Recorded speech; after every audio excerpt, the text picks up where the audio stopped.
A very good afternoon. Many thanks for staying with us here on TV 47. Welcome to Newsfeed. My name is Mumbi Chege. Now, Kenya Airline Pilots Association, Kenya Aviation Workers Union, and Central Organization of Trade Unions (COTU) have faulted the Kenya Airways top management for the losses incurred at the airline. Addressing the media, Secretary General Kenya Aviation Workers Union Amos Ndiema has said the airline has been making losses year in, year out, and has not been able to improve employees' times for the longest time. The union is now calling for the firing of the current chairman, Michael Joseph. Kenya Airways has made an accumulative loss of 102 billion shillings, while its debt is to the tune of 100 billion shillings. Let's listen in to that. With all this knowledge, you have a management that doesn't want to listen. You have a management that is inefficient. We've been told from 2004, I think Kenya Airways has broken a record in this country. They've been sending people home from 2004, after every 4 years. What has happened? KQ has continued to, the situation has worsened.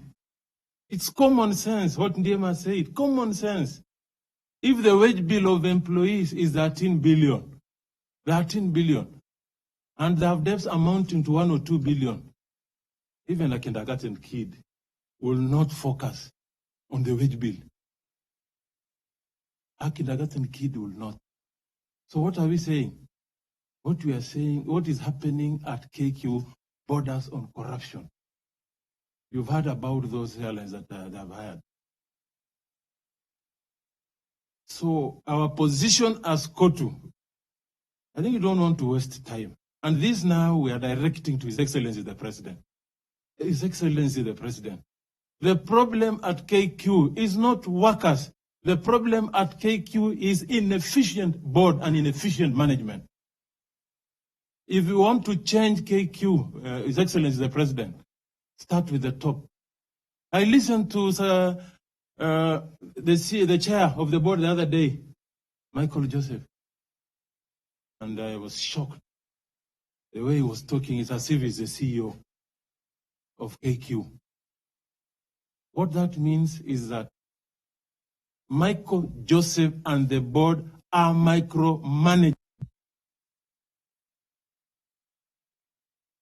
My name is. And today we're here on behalf of our members who are the employees and also workers in Kenya Airways to speak to you, the taxpayer, whose hard-earned money is used to run our national airline, Kenya Airways. We are here to shed light on some of the problems that have been affecting our airline, and also try. And a section of Western leaders are opposed to the idea of leasing sugarcane farms for a period of 30 years as a way of solving perennial sugar wars in the country. The leaders, led by Matungu MP Justus Murunga, accused Kakamega governor for dishonesty, citing that the report he presented to them was not the one agreed upon. The leaders are now saying that the leasing of cane lands will only serve to humiliate poor farmers when it comes to repossessing the lands. The legislators now want former Prime Minister Raila Odinga and his allies to come clear on ailing sugar sector, since they are aware of the issues bedeviling the once blossom sector.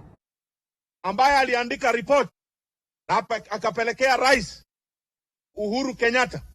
Katika mapendekezo hayo hakuna pendekezo ya kusema ya kwamba hizi kampuni siweze kupewa kandarasi watu waweze kusitumia. Hii kampuni ikianguka, hata kuna wengine wanazungumza hapa, wakinaofanya walikuwa mawaziri wakubwa wa planning. Mheshimiwa William Ruto akiwa minister wa agriculture, kuna maneno yenye alijaribu kusaidia hapa, lakini wale walikuwa mbele yake akiwa prime minister na huyo mwingine akiwa rais, ilikuwa ngumu. Ndipo sisi tukiwa hapa kama wafuasi wake tunajua ile atakuja kutusaidia. President Uhuru, stop playing with us. Kama unataka wanaume ambao watakuambia mambo ya uchumi, wakuambia mambo ya uchumi ya Waluya, ita Kimosa, ita Washali, ita wanaume wenye watasumza. Now, skating has gained a lot of popularity over the years in the country and has become a new sensation to many young people in Murang'a County. The sport has grown and drawn attention of many youth who have been on the streets showing off their stunts with their theme, better skating than skanking, which means better skate than indulge in drugs. Nanok Loren reports. Meet John Masharia, Murang'a town dweller, in session with a team of teens and kids as young as 4 years. Masharia grew the love for the sport back in 2019 as a student, and so far he has brought on board more than 30 youths. He says the sport has helped many youths escape the thought of indulging in drugs and substance abuse. Imenisaidia kabisa sababu sina hiyo time ya kufikiria like getting into drugs or those other bad things. Ni kitu yani inachukua full concentration yako ile time yako yote. And just like other sporting activities, skating as well has had its own share of challenges. Absence of a good and closed skating ground, he says, has posed danger to the trainees. Tunatafutanga tu place enclosed ambapo hakuna magari. You know, staff ya kuweka konsa hawezi weka kwa barabara. Peterson Mwangi, father to the youngest skater, urged parents to support their children and nurture their love for the sport, noting that it is a good activity for children to take up now that they are at home due to COVID-19. Kama hii time ya COVID-19 senye watoto wamekaa nyumbani, wa support kufanya vitu kama skating, wa support kwa games kama hizi zenye wanatoka kwa nyumba, wana engage, wanaenda outdoor, at least wanacheza kidogo juu ni mchezo itasaidia watoto hata kuguru. Inasaidia hata misuli yao. Nanok Loren, TV 47.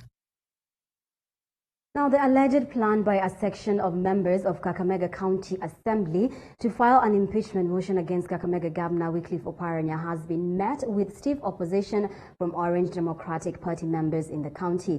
Addressing the media shortly after a consultative meeting in Kakamega earlier this morning, the county ODM youth leaders drawn from all the 12 sub-counties warned the minority side of the county assembly will flop.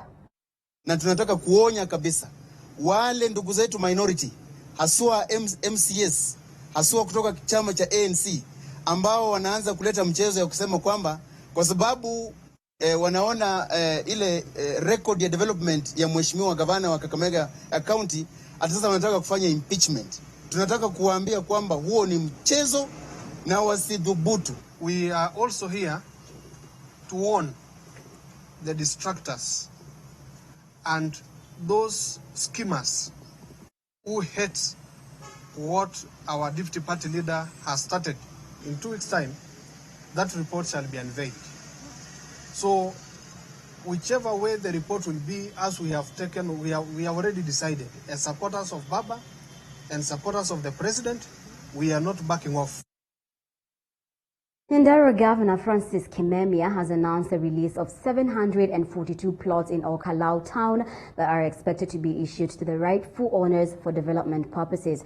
According to Governor Kimemia, his government is working out a plan to lower the rates demanded in terms of the building fees required in order to encourage development and construction projects in Nyandarua County.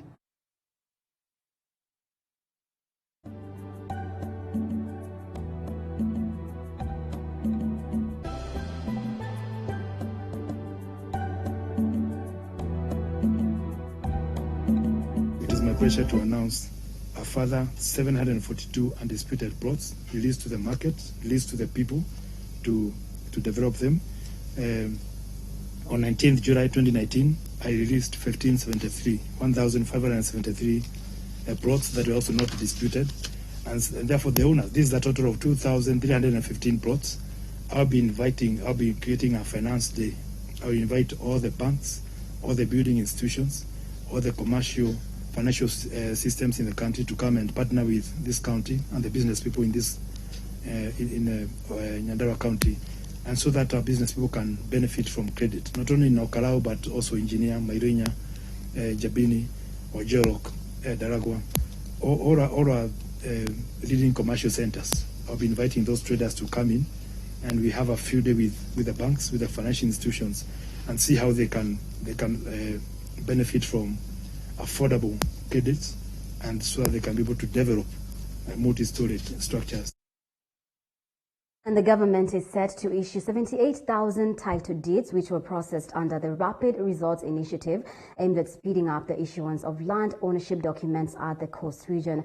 According to Land's Chief Administrative Secretary Gideon Mongaro, the state has already begun issuing 37,000 titles, 13,000 in Kwale, 21,000 in Kilifi, while Mombasa will get 3,800 and over 4,000 in Lamu.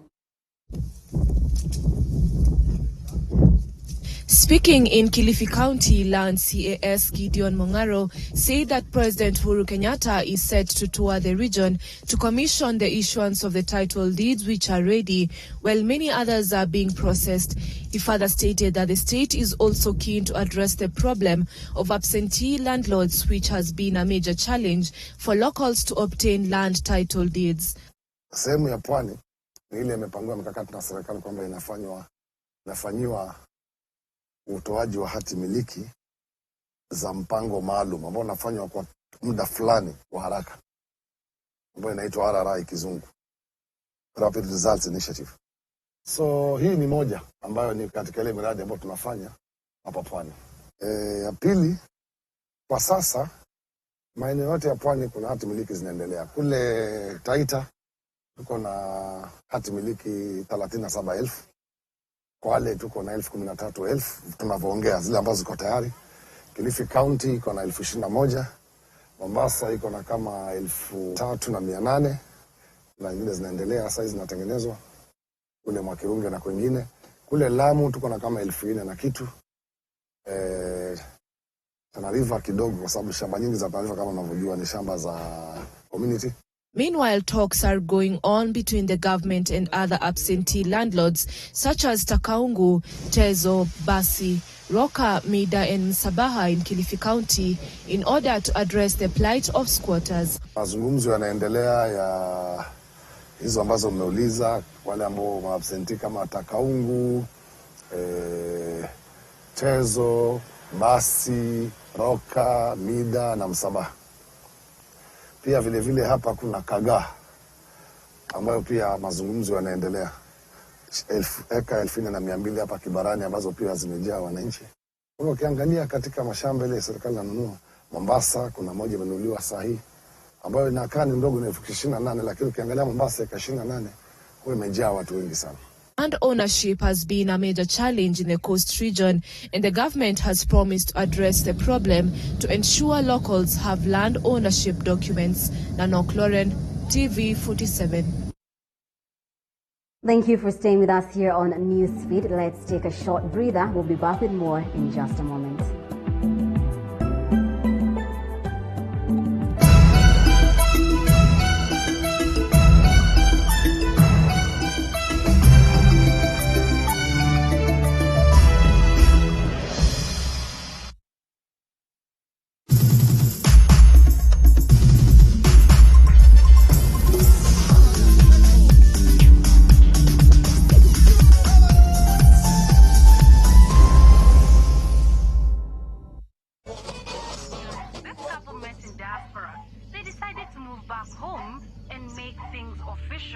Now, here is the bombshell. They found out that they were related. Wow. How well do you know your family lineage? Your cousins, nephews, nieces? Orbital is here for you. Visit www.orbitalglobal.com. Orbital Global, connecting families, uniting nations. Equip Africa College is a TVET institution accredited by the Ministry of Education and relevant professional regulatory bodies. The college, located in Kitale,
Welcome back to Newsfeed.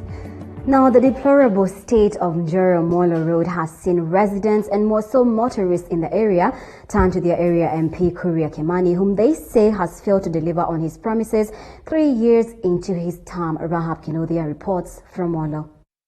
The unending potholes, poor drainage, and the poor state of the Njoro Molo Road has been for the longest time been a campaign agenda for politicians in Molo. They keep promising to push for the repair of the road. Kutoka Njoro mpaka hapa Molo imekuwa nisumbua. Jiangalieni mashimo ambayo yako hapa. Juzi hapa roli ilianguka. Na ni mchana inaanguka saa 4 ya mchana. Jiangalieni shimo kama hile. Hata wewe hata kabisa, na tunatoa ushuru katika nchi yetu. Pesa zinaenda wapi tukiwa na shida kama hii? Tafadhalini naomba tuundiwe barabara. Magari imeisha.